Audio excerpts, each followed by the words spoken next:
Assalamualaikum warahmatullahi wabarakatuh. Siri membaca buku teks bersama Ustazah Salina. Pelajaran Pendidikan Islam tingkatan 1, pelajaran 20, istinja, suatu tuntutan. Apakah pengertian istinja dan hukum istinja? Pengertian dan hukum istinja. Istinja daripada segi bahasa bermaksud selamat daripada penyakit. Menurut istilah pula, istinja ialah perbuatan menghilangkan najis yang keluar dari kubul ataupun dubur. Kubul ataupun dubur. Murid-murid faham apa maksud kubul ataupun dubur? Maksudnya ialah najis yang keluar apabila kita buang air kecil dan apabila kita buang air besar. Ya. Jadi, menghilangkan najis tersebut, bersihkan tempat keluar najis tersebut, itu dipanggil istinja. Dalam bahasa mudahnya ialah kita selepas buang air kecil, kita basuh dan selepas kita buang air besar, kita basuh. Apa hukumnya? Hukum beristinja adalah wajib. Wajib ya, bukan sunat, bukan harus, tapi wajib. Jika kita tidak bersihkan selepas kita membuang air kecil ataupun membuang air besar, maksudnya haram.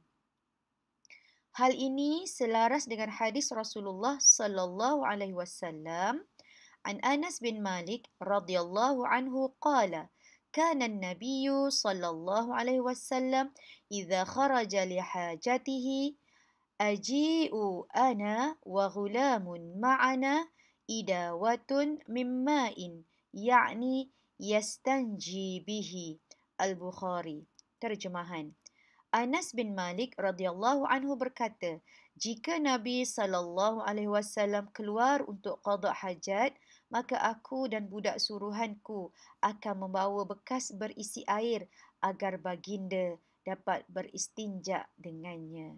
Ya, ini panduan yang diberikan oleh Rasulullah bahawa Rasulullah beristinja menggunakan air selepas qada hajat. Qada hajat maksudnya buang air besar. Hadis ini menjelaskan bahawa istinja merupakan amalan yang wajib dilaksanakan. Sesiapa yang tidak beristinja dengan sengaja, hukumnya berdosa kerana dia dianggap berada dalam kekotoran.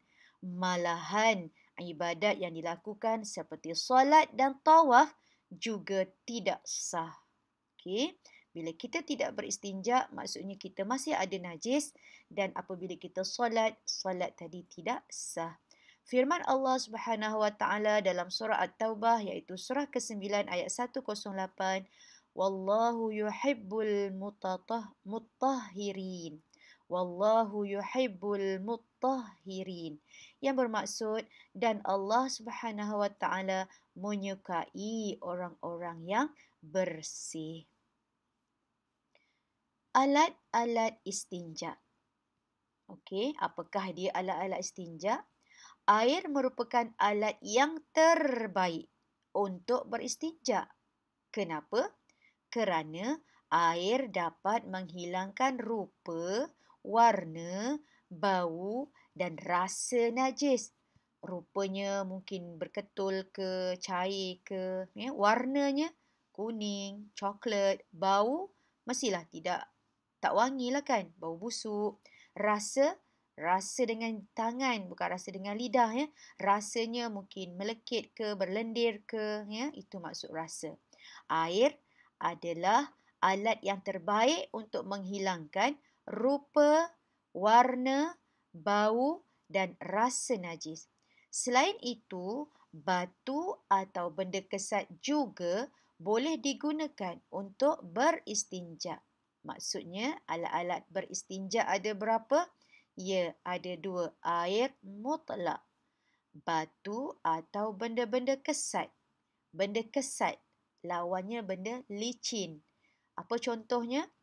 Ini batu, ini bukan batu yang besar, sederhana kecilnya.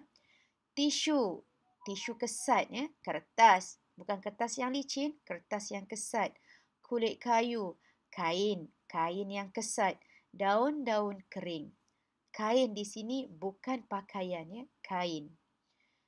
Baiklah, terdapat bahan yang haram digunakan untuk beristinja.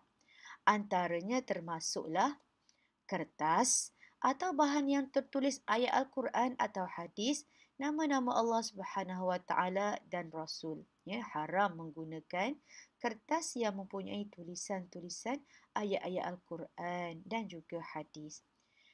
2. Benda yang dihormati seperti makanan dan tulang, seperti roti kering, ya, apa-apa biskut, haram digunakan untuk beristinja. 3.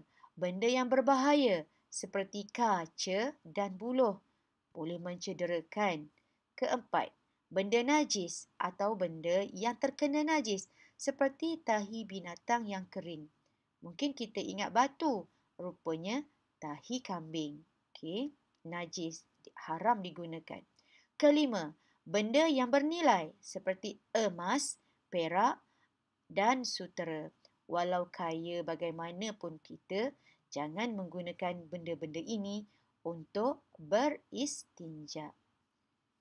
Sekian dahulu. Assalamualaikum warahmatullahi wabarakatuh.